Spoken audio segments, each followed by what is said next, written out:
Август богат на дожди, а кинотеатры на премьеры, поэтому сам Бог велел приобщиться к кинематографу. Предлагаю начать с заклинания джинна. Правда, доброго и светлого волшебства тут мало, да и Аладдин уже не тот. Фильм ужасов про монстра и мальчика, который оказался с ним наедине в одном доме, появился на свет в США. Срежиссировали ленту Давид Шарбонье и Джастин Пауэлл. Кстати, они же написали сценарий, где в центре сюжета немой мальчик. Его роль доверили Эзри Дьюю, у которого уже к 14 годам приличная кинобиография, около 10 работ. Так вот, герой Эзры после смерти мамы переезжает с отцом в новый дом. Там он случайно находит древнюю книгу заклинаний.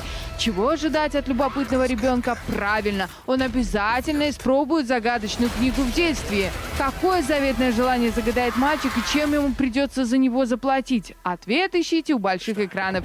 Главное, помните, что премьеры не бесконечны и у всего есть время. Итак, мы плавно переходим к следующей ленте. Время – этакая кинометафора о времени, где слоган гласит, что жизнь – это вопрос времени, а главный герой картины – время. И, кстати, ленту особенно стоит посмотреть тем людям, которые это самое время не берегут. Срежиссировал ленту Найт Шьямалан. Напомним, что это уроженец Индии, и он весьма известен своими мистическими триллерами, например, «Шестое чувство» или «Неуязвимый» с Брюсом Уиллисом, а также «Таинственный лес», который вовсе был номинирован на премию «Империя» за лучшую режиссуру.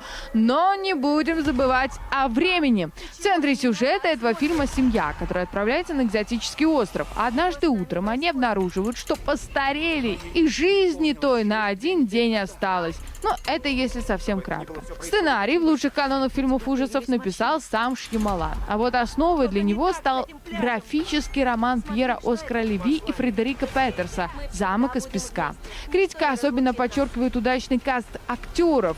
Здесь мы увидим и Гаэля Берналя, и Руфуса Сьюэлла. Кстати, декорациями к съемочной площадке стала Доминиканская республика. А вот сам процесс занял, если снова говорить о времени, 1,5 месяца. Ну, а сейчас немного о супергероях. На больших экранах можно увидеть американо-канадский проект, спин-офф лент киновселенной G.I. Joe Бросок Кобры. Правда, на этот раз с постфиксом Snake Eyes. Фантастический боевик стал 3-м в этой серии. Снят он по-прежнему на основе мультфильма G.I. Joe настоящий американский супергерой. Режиссерское кресло на этот раз занял Роберт Швентке. Его мы знаем по таким лентам, как «Призрачный патруль» и «Дивергент». Сценарную часть на себя взяли известные голливудские творцы Эван Спилиотопулос и Джош Рэпнелл.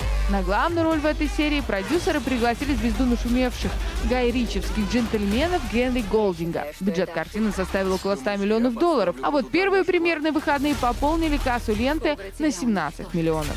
Снимет ли Snake Eyes на этот раз свою маску и ждать ли поклонникам киновселенной следующую серию, зависит от вас. Так что до встречи среди кресел кинотеатров.